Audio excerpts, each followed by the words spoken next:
out of the introduction that I spent my undergraduate years at the University of Michigan, which of course means a lot right now since we have Harbaugh and our football team is ranked number 2.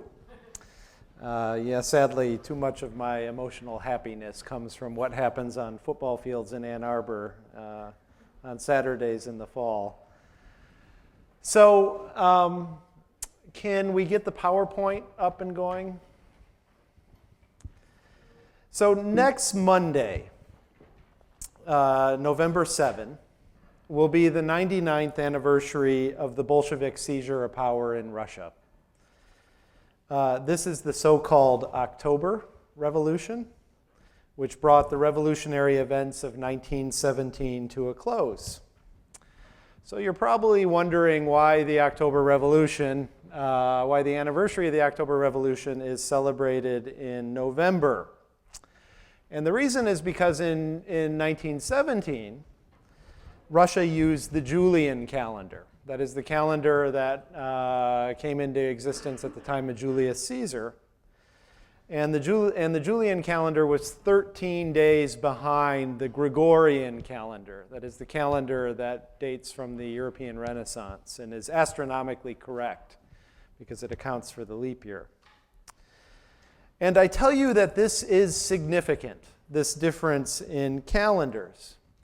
It's no coincidence that Russia switched calendars shortly after the Bolsheviks came to power. Calendar reform was just one small part of a state-forced modernization project that in the coming decades would transfer backward agrarian Russia into a superpower that was capable of defeating Nazi Germany in the Second World War, and then into an increasingly consumption-oriented, albeit very authoritarian society in the decades that followed. So calendar reform underscores in a small way how all-encompassing the Russian Revolution was. So in this talk here today, I have 3 purposes. Part of what I'm doing is just to build upon the images that Eisenstein provides to you and give you a quick survey of the revolutionary events of 1917. And I'll be honest, I'm drawing here directly from my course notes, if you take my course on Soviet history. Secondly, I want to tell you a little bit about how historians have tried to understand 1917, where we argue, where we disagree. And then finally, I'll conclude by telling you about an event, a museum exhibit that will be coming to Sonoma State next autumn. It will arrive in mid-October and stay through mid-December to mark the centenary of the revolution. And so next week is the centenary minus 1 year, the 99th anniversary. So let me start this lecture with a quote from Lenin. It is January 22nd, 1917, and Lenin is in exile in Zurich, where he's lived for more than 15 years. And on this day, Lenin is speaking to a group of Swiss workers, and his topic is the Russian Revolution of 1905, which turned out to be a sort of dress rehearsal for the events of 1917. But of course, Lenin doesn't know that yet, right? He doesn't know that what is about to happen. And Lenin's aim in this speech was to counteract the despair that was felt by many socialists, that the World War was now 3 years old, but there was no sign of revolution. So here I am quoting Lenin. "We should not be deceived by the present graveyard silence in Europe. Europe is pregnant with revolution. The monstrous horror of the imperialist war and the suffering caused by the rise in the cost of living engender a revolutionary spirit. The bourgeoisie and their lackeys, the governments, are moving deeper and deeper into a blind alley from which they will never be able to extricate themselves." So on the eve of the Russian Revolution, Lenin was confident. But he tempered his confidence with the following assertion: "We, the older generation, may not live to see the decisive battles of this coming revolution." So as my undergraduate professor of Russian history pointed out to me when I was a student, fortunately for Lenin, he was a better revolutionary than he was prognosticator of revolution. By the spring of 1915, that brief wave of patriotism at the beginning of World War I had subsided. The chasm in Russia between government and educated society had opened up again. And another chasm opened, a chasm between educated society and 80% of the population that comprised workers and peasants. And this is what the Columbia scholar Leopold Haemsen famously termed dual polarization. This chasm between educated society and government on the one hand, and educated society and everybody else on the other. The majority of the Russian parliament called for a government that was responsible to the people, but Nicholas II, the last Tsar of Russia, refused to grant such a government. Instead, he threatened to dissolve the parliament, which would be the fourth time since 1905, when Russia became a parliamentary democracy. And disenchantment with the Tsar stretched even into the royal family itself. Relatives of the Tsar were aware of plots to overthrow him, and they did nothing to report them or to stop them. So you can see that the Romanov dynasty, which was the oldest dynasty in Europe in 1917, in terms of direct descent, it dates from 1613. In terms of indirect descent, it dates from the 9th century. This dynasty existed without any social support whatsoever. Yet, as Lenin's cautious prediction suggests, almost no one suspected that something important would happen in February 1917, that they would witness events that would alter world history. But on February 21, and here again, we're using the Julian calendar, which is 13 days behind. So that would be March 8 on our calendar, which is International Women's Day. Hundreds of female workers assembled illegally in textile mills in St. Petersburg. St. Petersburg during the war was called Petrograd, to sound less German. Few of these women would have associated themselves as socialist. Probably these women didn't even understand what the word socialist meant. But they were in many ways more radical than the socialist intellectuals that had for years and years been trying to rally them. Can you go forward 2 slides here? This is something I didn't expect to appear here. Oh, can I go forward? Oh, there we go.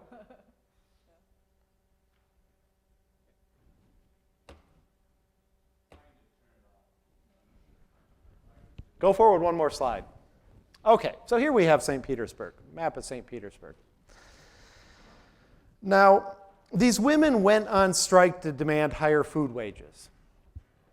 By noon on February 23, the very first day of revolution, they were joined by 21 other factories and 50,000 workers. Now, interestingly, some factories refused to participate in this strike, particularly factories in the munitions sector. And there, the workforce was overwhelmingly male and relatively well paid, right? And so these workers were not as radicalized as the female textile workers. Now, over the course of the next 3 days, the strikes engulfed St. Petersburg. The police tried to stop the demonstrations. Policemen refused to fire on the workers. Liberals in parliament again called for the Tsar to convene a government that was responsible to the people. Socialists argued that it was no longer possible to seek any reform through the monarchy. It was necessary to destroy the monarchy altogether. Strikes were no longer limited to industrial workers. The entire city of St. Petersburg shuts down. Streetcars and cabs stop running. Newspapers cease publication. Banks closed. Crowds of workers and university students roam the streets. Soldiers did nothing to stop them. Now, on February 26th, the fourth day of revolution, the government went on the offensive. So Nicholas ordered Parliament to dissolve. Parliamentary leaders did so. Actually, it was Nicholas's constitutional right to dissolve the Parliament, if he saw fit. So Parliament leaders followed his directions, but they remained in the city. The police arrested over 100 people on this fourth day of revolution, and for the first time, the police opened fire on unarmed demonstrators. But despite the danger, the crowds continued to march. By the next day, February 27, some 66,000 troops had defected to the workers. That same day, a group of influential members of Parliament formed what they called the Provisional Government. Of course, you saw that in the film. Can you go forward a slide? And this Provisional Government occupied one wing of this building. It was called provisional because it would exist only until a nationwide constituent assembly could be convened to decide the future fate of Russia, whether it would be a liberal democracy, whether it would be a socialist state, whatever. But there would be nationwide elections to this constituent assembly, and the provisional government would exist only until that assembly convened. So the provisional government occupied one side of this building. On the other side, workers from around the city elected their representatives to what was called the Soviet of Workers' Deputies. And this word, it used to be, when the Soviet Union existed, it used to be ubiquitous in the English language. It simply means council, Soviet. So 5 days after the revolution began, the capital was in the hands of the revolutionaries. There were no major social groups or significant military units that were willing to fight and die for the autocracy. A few days later, on March 2nd, the last Tsar of Russia, Nicholas II, abdicated in favor of his brother in a railway station about 200 miles from the capital of St. Petersburg. His brother surveyed the situation and refused the crown. So on March 3rd, Russia was reborn as a democratic republic. By all accounts, this was a spontaneous, unplanned revolution. So the Romanov dynasty falls with stunning speed after only 5 days of rebellion. But I tell you, the February Revolution was not the cause of the collapse of the Russian monarchy. The revolution was instead the result of a long and deep crisis that Tsarism was unable to overcome. The monarchy had proven incapable of resolving the growing contradiction between industrialization, with its newly empowered middle and working classes, and the maintenance of an antiquated form of government and social hierarchy of noble privilege. Now, once the war began, the government appeared more and more incompetent. Failures at the front, the rising cost of living, intensified social discontent. And then, of course, millions of peasants were armed to fight in this war. And in February of 1917, they turned their weapons against their officers and against the representatives of autocracy. So the events of February toppled the monarchy, but they left unresolved the most important of revolutionary questions. Who has power?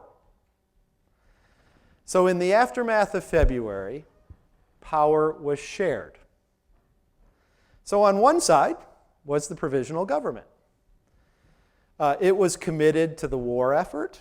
It wanted to restore order in the chaotic trenches.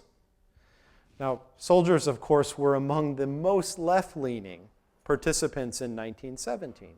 So this was difficult. And then on the other side of this Tauride palace was the Soviet of Workers' Deputies, which was determined to keep the soldiers radicalized. And on March 1, the Soviet issued its famous Order Number 1. Soldiers were to obey no order from the Provisional Government unless it had been sanctioned by the Soviet as well. So you can see the problem developing here. On one side was the Provisional Government, which was recognized by Russia's allies in the war, by France, by Great Britain, by the United States, as the legitimate government of Russia. On the other side was the St. Petersburg Soviet, which had the sympathy of the vast majority of people in the streets and people in the trenches. And this was worrisome to liberals. After the immediate joy of February began to dissipate, it was clear that the specter of socialism, the specter of communism, as Marx famously referred to it, haunted the streets of St. Petersburg. And here let me quote from an unsympathetic observer of these events. "Officially, we celebrated. We praised the revolution. We shouted hurrah to the fighters for freedom.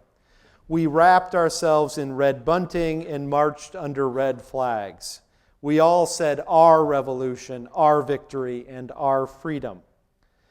But inside, in our solitary discussions, we shuddered and felt ourselves to be prisoners of inimical elements moving along an uncharted path."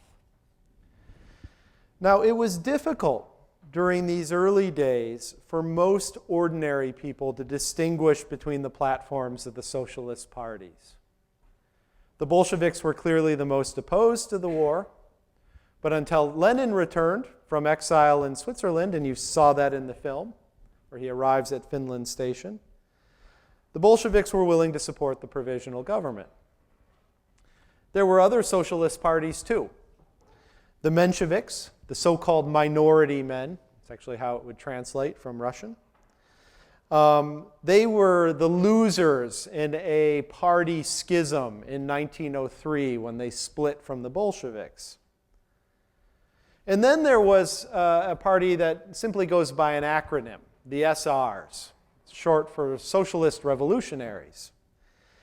And they enjoyed deep loyalty among the peasants, the majority of the population. All of these parties, Bolsheviks, Mensheviks, SRs, were represented in the Petrograd Soviet. Now, the leading party in the Provisional Government was the Liberal Constitutional Democrats. This party was led by a man named Pavel Milukov. Milukov was a real Americanophile. In fact, previously, he had been on faculty at the University of Chicago. And his party, the Constitutional Democrats, were a party that we would recognize. They were a center-right party. They advocated civil rights, especially the right to engage in commerce, Republican constitutionalism, and gradualism.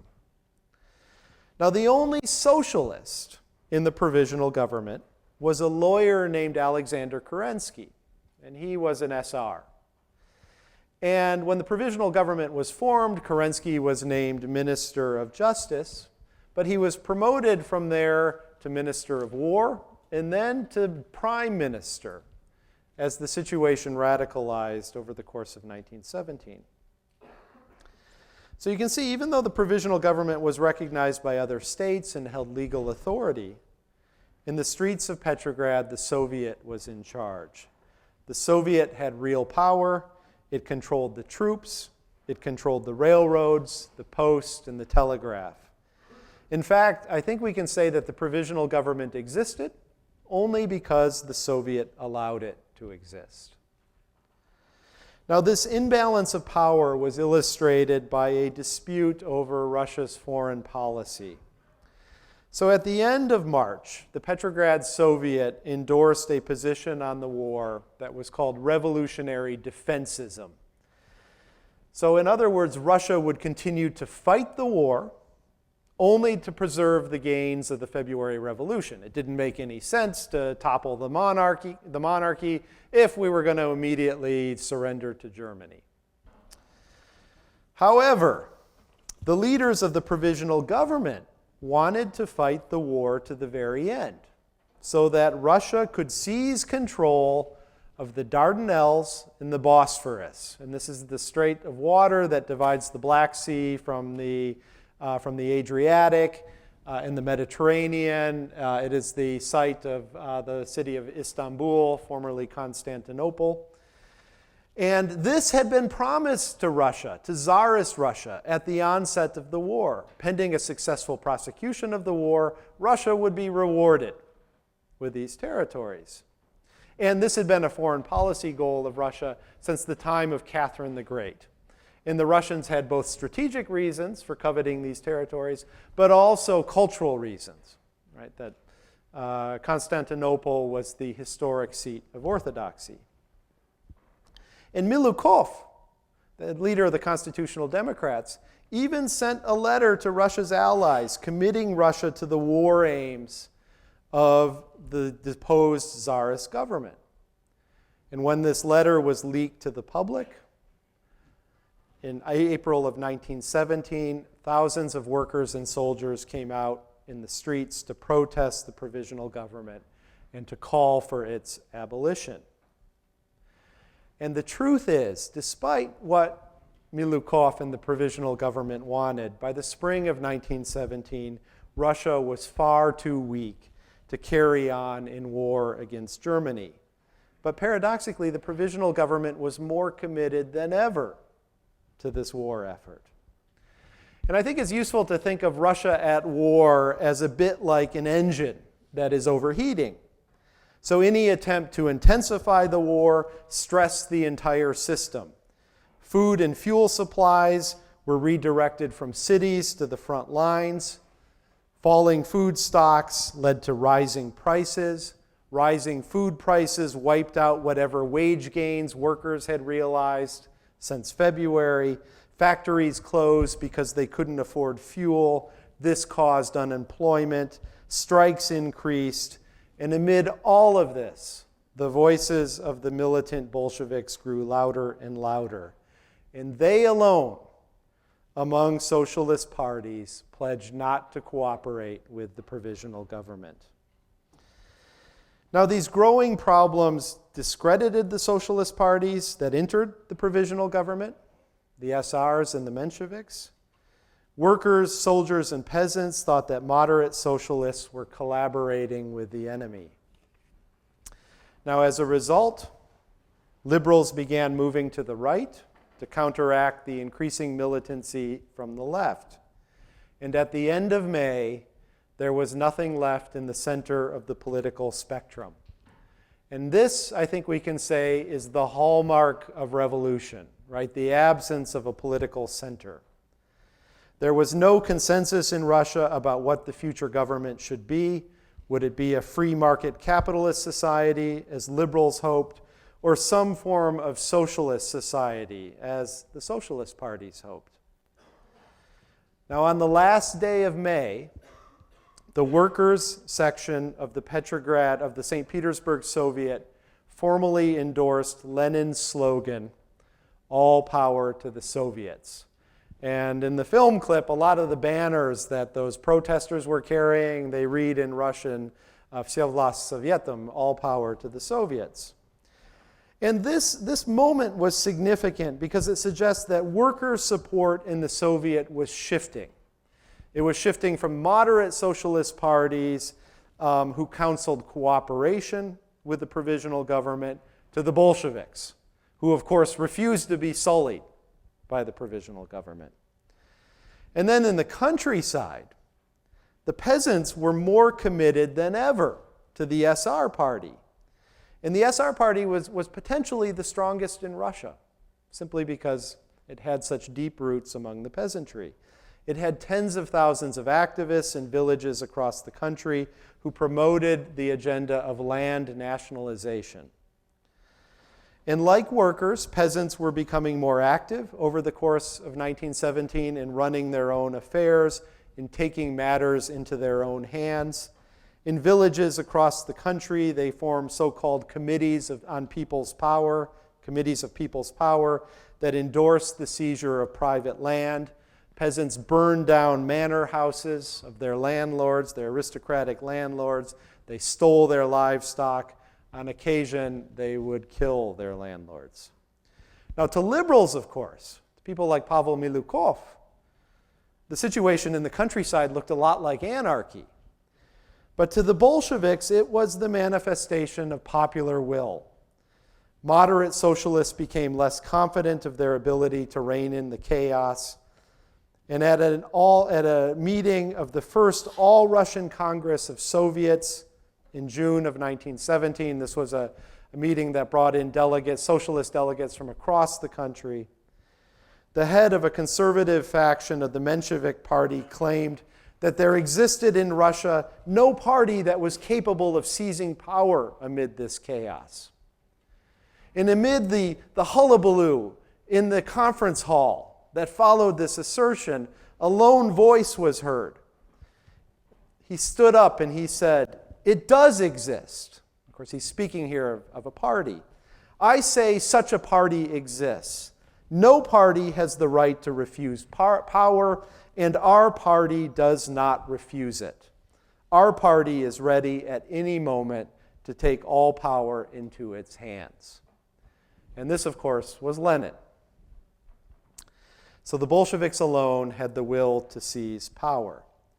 But when the Bolsheviks tried to rally support in the streets, the Provisional Government, including its socialist minority, banned their street demonstrations. The Provisional Government decided instead to hold its own demonstrations. So on June 18, at the behest of the Provisional Government, 400,000 workers were dismissed from work and told to go out into the streets. And these workers marched down Nevsky Prospect, the central boulevard in St. Petersburg, the Broadway of Petrograd. But contrary to the wishes of the Provisional Government, they carried signs with Bolshevik slogans like "All power to the Soviets." And this was a major embarrassment. On the same day, on the very same day, June 18, the Russian army began a disastrous advance against Germany.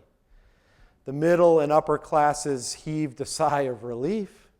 The offensive seemed to suggest that the political situation on the front was stabilizing, but within days, the advance had bogged down amid massive desertions and mutinies. Officers were butchered by enlisted men. Even representatives of the Petrograd Soviet were beaten up by disgruntled soldiers. Now, as the news of this disaster on the front trickled back to the capital, a major political crisis erupted. In late June, the Ukrainian parliament in Kiev declared that Ukraine was independent of whatever Russia was after the collapse of the monarchy. After heated discussions, the Provisional Government agreed to recognize Ukrainian independence, at least until a nationwide constituent assembly could be called. Okay, so this brings me to a scene that was depicted in the film, the scene where we have all these people running seemingly helter-skelter on the streets of St. Petersburg. And I told you that this film is often mistaken for documentary footage. That scene in particular is often mistaken for documentary footage. Actually, those are all extras. Those are all actors who Eisenstein enlisted to depict what was called the July Days. The July Days were motivated by false reports that were planted in St. Petersburg newspapers that Lenin was a German agent. And of course, Lenin had certain commonalities with Germany. So Lenin wanted Russia to lose the war, for instance, thinking that would radicalize the situation. It was for this reason that Germany allowed Lenin to cross back into Russia, to cross the military frontier, and return to Russia after the collapse of the monarchy, but only on a sealed train. So Lenin could not agitate along the way. But in the wake of these false rumors in in newspapers about Lenin being a German agent. There were protests, again, on the streets of St. Petersburg, the so-called July days. Lenin was forced to go into hiding in Finland. Other Bolshevik leaders like Leon Trotsky were thrown into prison. And an obscure party member named Joseph Stalin was left in charge. And then out on the streets of Petrograd, St. Petersburg, 400 people lay dead after armed clashes with the police. So that was the July days. And for the moment, at least, it appeared that the leftward drift of the revolution had been halted.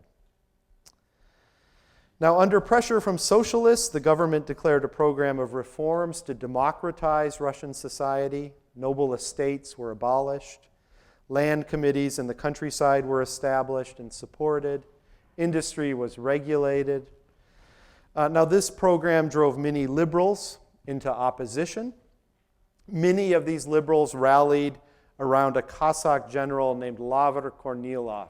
And if we could go forward another slide, please. There's the July days. So this photo is actually not a photo of anything that really happened. It's a still from Eisenstein's film. Okay, go one more.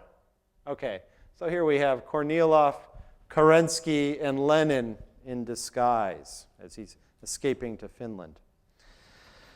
And so many of these liberals rallied around this guy at the upper left, Lavr Kornilov, who had recently been named head of the military. Now, even though one wiseacre had famously joked that Kornilov has the heart of a lion, but the brain of a sheep, liberals saw him as their best hope for bringing the revolution to an end. So on August 3rd, Kornilov presented the government with a list of demands. He wanted the restoration of the death penalty. He wanted the restoration of the authority of officers over enlisted personnel in the trenches. He wanted soldiers' assemblies abolished. He wanted to reintroduce censorship at the front. And he wanted to disband regiments that were revolutionary-minded. Now, at the very 11th hour, with an apparent military coup imminent, moderate socialists refused to back Kornilov.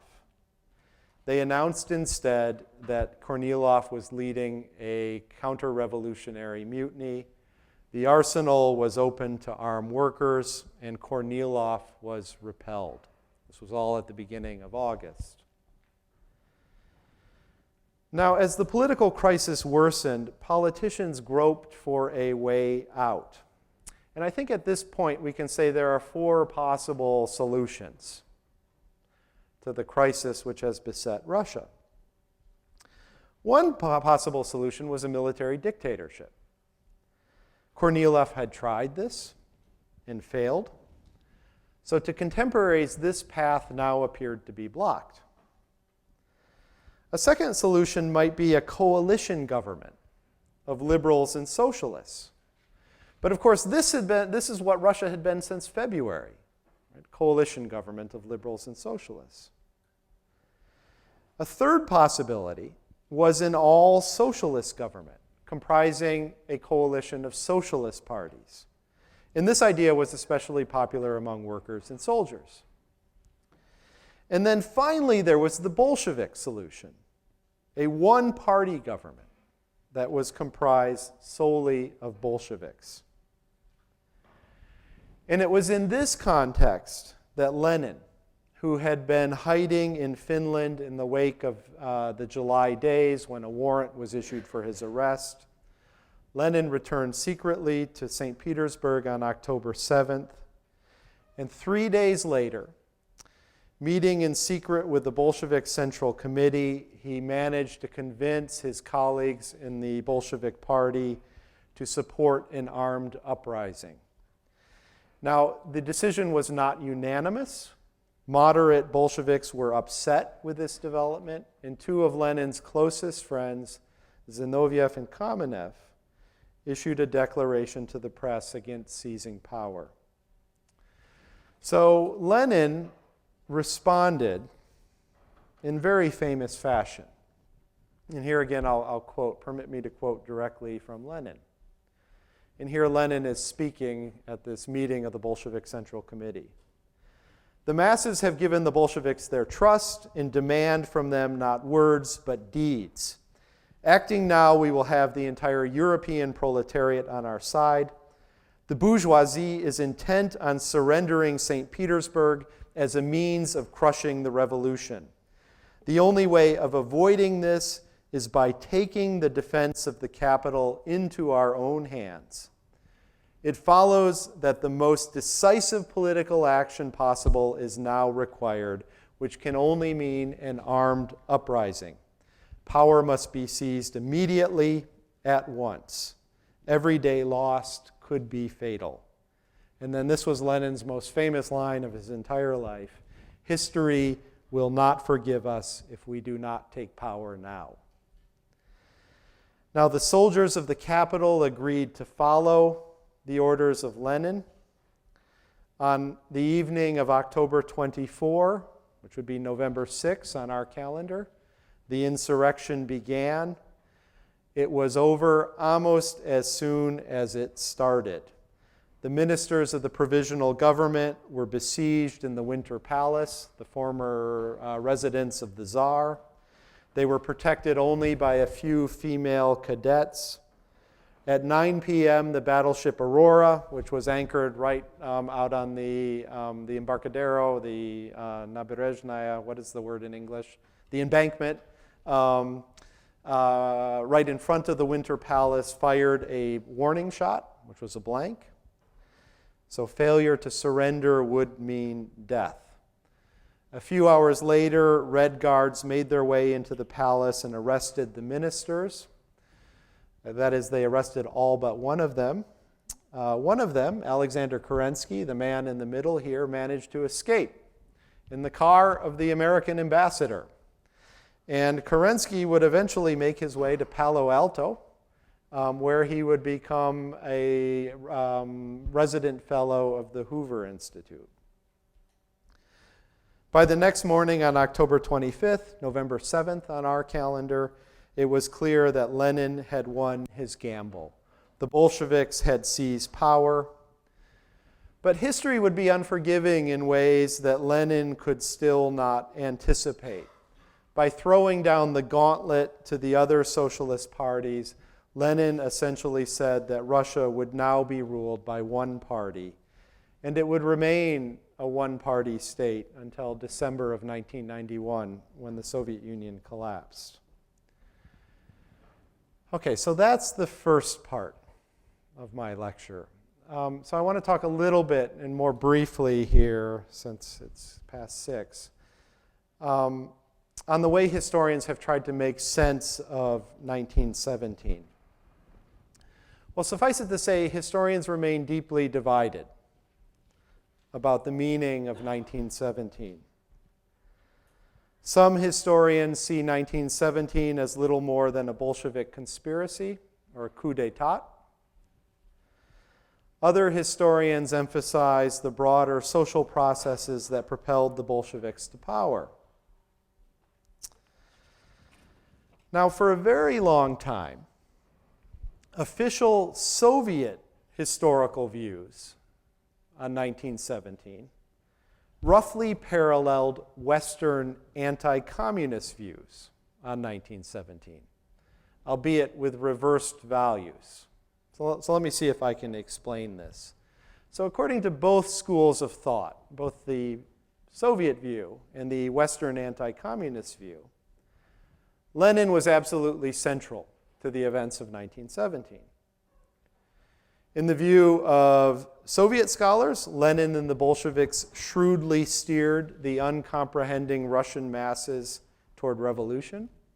In other words, to borrow from the language of Marxism, Lenin and the Bolsheviks made the masses conscious of their oppression as workers or peasants. And then in the view of anti-communist scholars, such as Harvard's Richard Pipes, now retired, Lenin presided over a narrow group of conspirators, the Bolshevik Party, who orchestrated a coup d'etat. This coup lacked almost any support whatsoever. And in Pipe's view, the unprecedentedly repressive Soviet state was born not in a flush of political idealism, but in sin. So even at the moment of its conception, in Pipe's view, the Soviet Union was rotten to the core. So perhaps you'll agree with me when I say that this is not a very productive scholarly debate, because the scholarly debate reflects simply the values of the scholars who are engaged in the debate. So fortunately, since the 1970s, the debate has shifted to more fertile grounds, the debate on 1917. And especially important here is the work of a historian at Indiana University named Alexander Rabinowitz, who has looked at the role of Bolsheviks in the critically important capital city, St. Petersburg. And far from being master manipulators of the course of events, Rabinowitz shows instead that the Bolsheviks were often behind the cresting wave of revolution, unable to anticipate where it would lead them. And I think that metaphor works really well here. And in Rabinowitz's view, the Bolsheviks are the surfer who has just missed the wave, right? Has failed to get far enough up on the crest of the wave to ride it. So whereas Soviet and Western anti-communist scholars of the Cold War emphasize Lenin's centrality, Rabinowitz instead emphasizes contingency, spontaneity, and, to be honest, just plain good luck.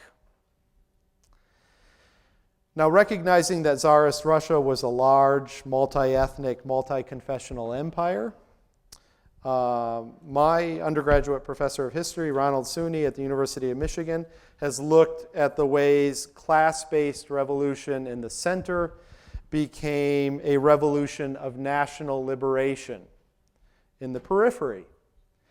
So Suney's works on the revolution in Georgia and Azerbaijan help underscore Marxism's greatest analytic failure. That is, its inability to account for the enduring power of nationalism. So Suney's approach has been undertaken by a host of other scholars in conjunction with Ukraine, Finland, Poland, the Baltic republics. These were all parts of the Russian Empire. And then, interestingly, Central Asia, where Soviet power brought the promise in peril of female liberation in the form of unveiling. Now, even more recently, in the last decade, Peter Holquist, who's a historian at the University of Pennsylvania, has asked scholars to reconsider the relationship between the First World War and the Revolution. And rather than couching World War I as a trigger event, Holquist argues that the conditions of Russia at war, there's a full mobilization of resources, the reliance on surveillance, these become the hallmarks of Soviet rule, Holquist argues, particularly its Stalinist variant. And so Holquist's work suggests that the revolution be understood not merely as a moment when regimes change, but as the formative period for the political party, the political group who would eventually come out on top. So the style of Soviet rule, in other words, was determined by those critical months of 1917. And then in recent years, a number of post-Soviet, Russia-based scholars have joined the fray. And of course, these scholars have only recently, over the course of the last 25 years, been freed from the analytical straitjacket of Marxism. And particularly important here is the work of a historian who's on faculty at European University in St. Petersburg, whose name is Boris Kolonitsky. And Kolonitsky shows that all political parties in 1917 engaged in what he calls anti-bourgeois propaganda. Even Milukov's constitutional Democrats engaged in anti-bourgeois propaganda. And this suggests, interestingly, that the cultural winds, if there is such a thing, were blowing in the direction of class revolution in 1917. So the Bolsheviks, in Kolanitsky's formulation, just so happened to be the coolest kids on the block in their leather trench coats and their spectacles and their military boots. So regardless of where you fall in these debates, it is important to keep a few things in mind. Of all the major political parties in Russia, the Bolsheviks were unique in opposing the Provisional Government from the start. The Bolsheviks were committed to the idea of class government, that is, the rule of the lower class over the upper classes. In other words, as a student of mine once said with great incredulity, the Bolsheviks were really communists. Yes, indeed, they were communists. A fact that is sometimes hard to believe. It was not just a ploy for them. And as Russian society polarized during the summer and fall of 1917, many downtrodden people saw the Bolsheviks as the only party that was speaking on their behalf. Okay, so now I want to shift to the third part of my lecture. And I opened up a PDF. It's open in the Apple Program Preview. It should be at the bottom of the page. It's over here on the right, I think. All the way over. No. Keep going over. I think that's it right there, yeah. If you could click on that. Okay, so if you could, there should be some way to view this. Go to View. View, yeah, view. And I want to see thumbnails, table kind of highlights. Oh, slideshow at the bottom here. Come down all the way to slideshow.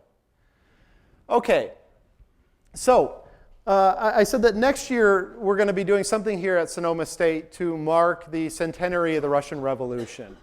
And for the last several years, I've been collaborating with a colleague at CSU LA. Her name is Choi Chatterjee, and a curator at a museum in Culver City, which is called the Wende. And Wende is German for transition. And this is a museum that has set about collecting the material culture of the socialist world. And so we have coordinated an exhibit which will appear first at CSU LA, then here at Sonoma State, and then go on to Chico and to UC Irvine that will commemorate the centenary of revolution. The exhibit will be present on campus from mid-October to mid-December. It will be in the gallery space on the second floor of the library. For any faculty who are present, I strongly encourage you to think about integrating this exhibit into your curricula for next fall. We think we're going to have 162 objects, including stuff that's presented on the walls and stuff that's going to be in vitrines. We're going to have busts, Stalin, Lenin, Marx, some real socialist realist masterpieces will be hung on the walls. And stuff that is of lesser monetary value will be spilling out into the general area of the library. And the purpose of this exhibit is to think about the Russian Revolution not merely as an event that affected Russia, but as an event that really continues to reverberate in world history, both in artistic ways and in political ways.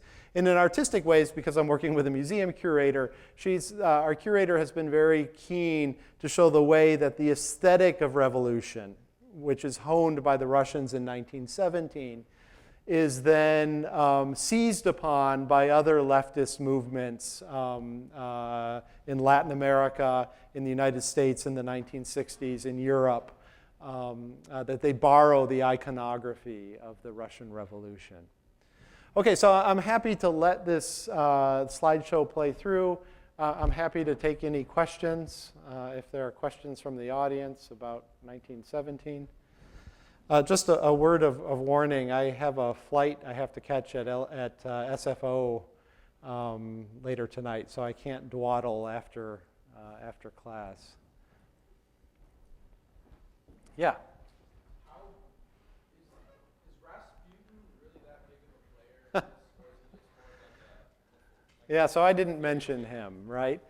So I actually edited him out of my comments. So the question is about Rasputin, right? And Rasputin was an Orthodox monk.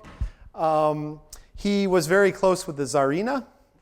Some people have alleged there was an affair going on, although that probably, the evidence is only circumstantial. But whatever the case, Rasputin appeared to have some ability to alleviate the suffering of the male heir to the throne, Tsarevich Alexei. And Alexei was a hemophiliac, right, which of course means his blood lacks the ability to clot. And for some reason, Rasputin was able to curry favor by making this little boy feel better. But for whatever reasons, among people who were close to the royal family, Rasputin came to be seen as having a malevolent influence on the Tsarina in particular, on court politics. And so Rasputin was murdered. He was quartered, like chopped into pieces, and his pieces were then thrown under the ice of the Neva River, not to appear again until the spring thaw. Truly, Rasputin's historical significance probably never quite matched up to his significance in legend and myth. Any other questions? Yeah.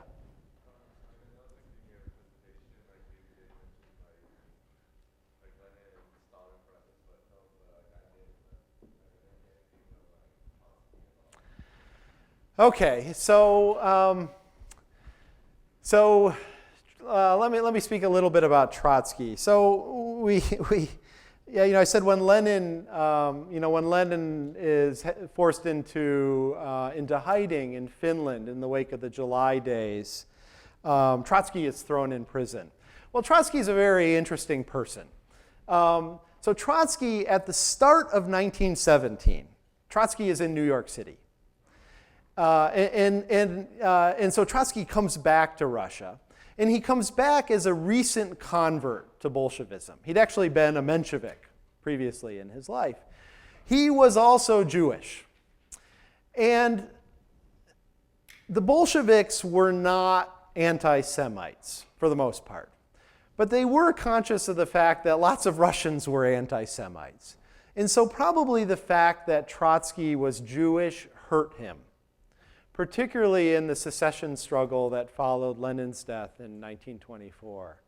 But at this moment, in 1917, there's no sense yet, who the contenders to power are going to be. And what's interesting, about this schism that develops in the Bolsheviks about whether to seize power or not, that schism is significant because it belies the official Soviet tale of revolution, which is the party was completely united behind Lenin, right? Lenin led the party to victory at the end of October, the United Party to victory at the end of October. But there were really important voices that were opposed to this. They thought it was premature to seize power. And of course, they were proven wrong. Now, interestingly, these sins are forgotten, at least for a short while. But some of these people have their reluctance in 1917 thrown back in their face when they run afoul of Stalin in the late 1920s and the 1930s. And this is true both of Kamenev and Zinoviev, who perish during the purges. Any other questions? Yeah, Chingling.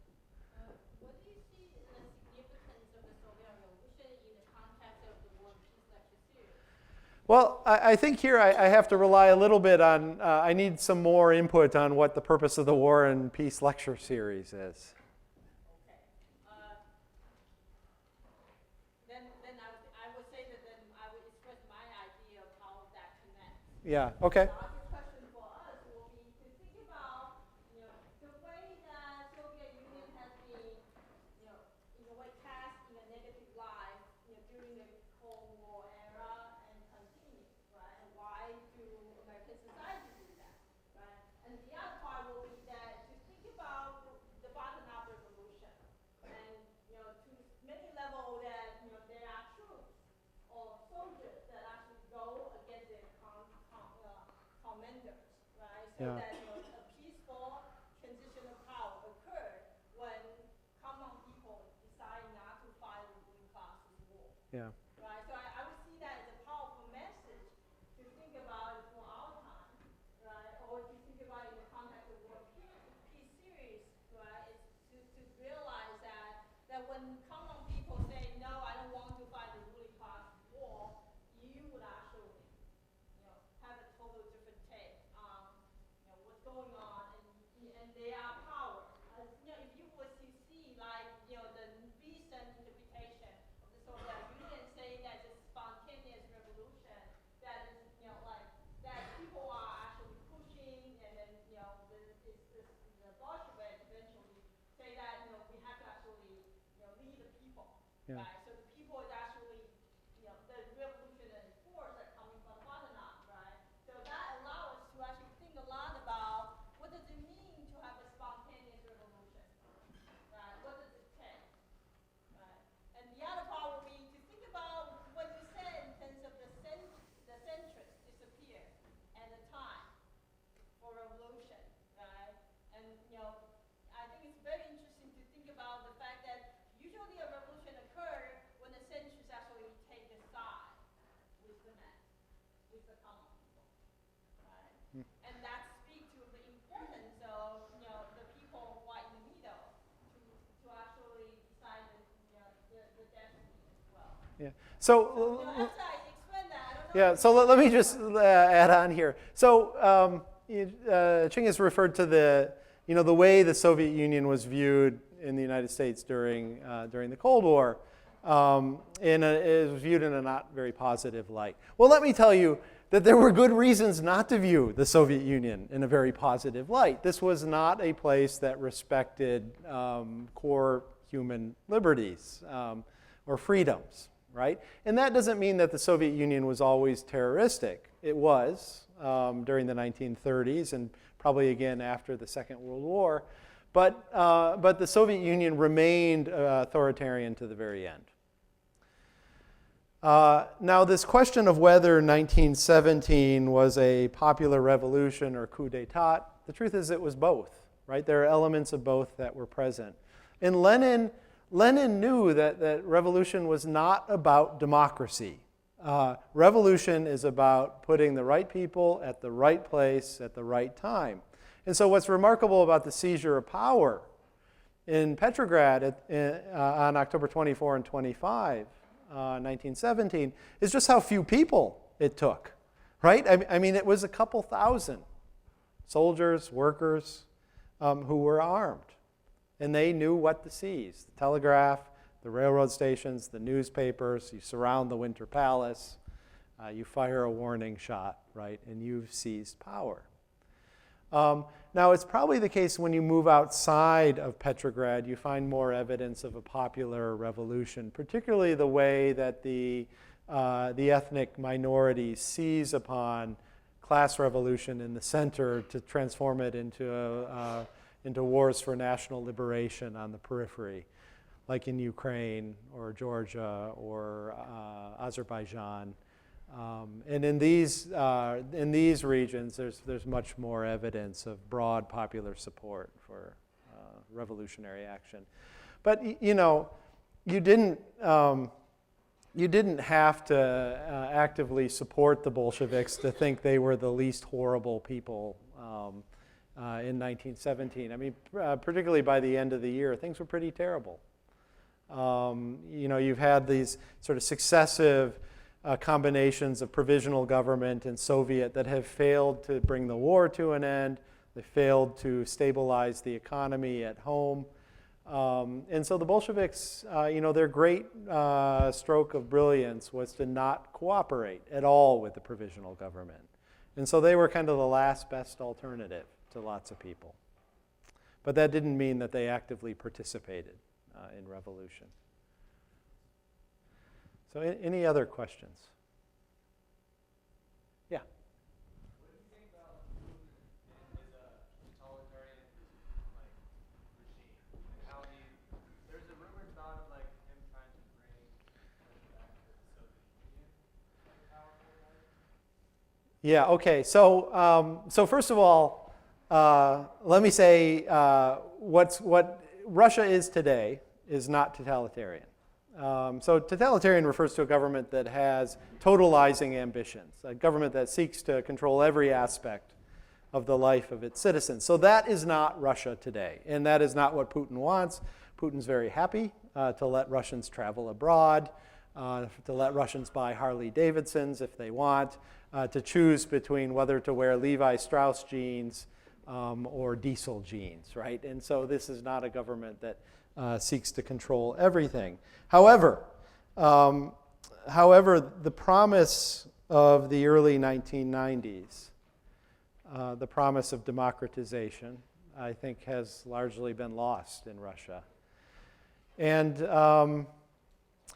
we bear some responsibility for that. America supported Boris Yeltsin when Yeltsin shelled the parliament in 1993. We did not criticize that, and so perhaps we should not be surprised now that Russia has turned into, in the post-communist epoch, this very strong kind of executive-led government. But I have to say, I'm no fan of Putin, and I say only half-jokingly I have to be careful what I say here because I need visas to go to Russia. But I will also tell you that Russia today is a far different place than it was when I first encountered it as a student. And for the most part, most of those changes have been positive. So for instance, when I go to Russia to do research now, I get an Airbnb apartment. When I first went as a student, when I went to St. Petersburg to visit, I was based in Moscow, I had to stay in a workers' dormitory. So Airbnb is far superior to workers' dormitory in my view. And despite what the Western press often says, it's simply not the case that all Russians are in lockstep with Putin. This is particularly true in Moscow and St. Petersburg, where you have this large middle class who I think acutely understand what the costs of Putinism have been. Yeah, Ching? The personal question, what made you attracted to Russian history, particularly the history of the Soviet Union? How much time do I have? So the question is, why did I choose to study Russian history? And the answer is, I don't know. I just don't have a real good answer to that. So when I was in university, the Soviet Union was collapsing. So I was a freshman at the University of Michigan when the Berlin Wall came down. In fact, I remember going into a neighbor's dorm room in West Quad to watch, the Berliners take their hammers to the wall. And so there was this sort of great popular fascination in the States then with all things Russian, with all things Soviet. And I had this T-shirt when I was in university. It said Svoboda, which is the Russian word for freedom, and I just thought that was like the coolest thing I owned. And so I started to study Russian language, but again, it was of no great inspiration. I wanted to study something completely bizarre and unusual, so the choice came down to either Russian or Ojibwe. So presumably Ojibwe would have led me into a different field. And then after a few years studying at Michigan, I went to a summer language school in Vermont. And then I was an exchange student in Russia. And I really fell in love with it, despite the difficulty of living there. I went to Russia, the immediate post-Soviet Russia, weighing 160 pounds. I came back weighing 145 pounds, right? It was hard to find food. 145 pounds isn't very much for somebody who's 6'1". It's not what I weigh now. And I really fell in love with it. And I wanted to figure out how I could make a career of it.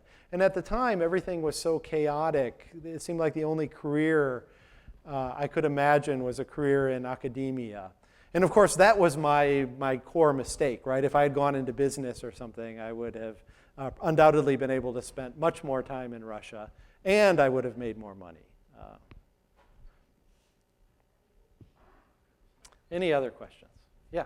What do you think of like the current U.S.-Russian relations right now? Like I heard NPR saying this morning that the relations between those two countries have like fallen to the lowest they've been since like the early 90s. And something about like Russia like had like a weapon that could blow something up besides its pictures.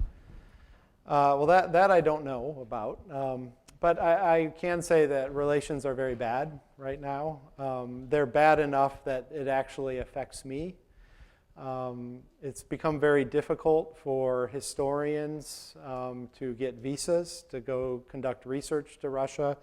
On a couple of occasions, historians have been pulled out of archival reading rooms and interrogated by the local police. Because they are there on the wrong kind of visa. My visa provider was an agency, a cooperative agency that was run between UCLA and the State Archive of the Russian Federation. And it becomes so dangerous for them to offer visas to Western scholars, they've just stopped. And so relations are bad. But they're bad for reasons of principle, right? I mean, there are some fundamental disagreements between Putin and Western governments over Russian activities in Ukraine, over Russian activities in Syria. And so this isn't just a lot of posturing about nothing. I mean, there are real substantive issues that need to be resolved, and that will undoubtedly take some give and take. Including from the Russian side, right? They will have to agree that, for instance, that Ukraine can decide its own future. Any other questions?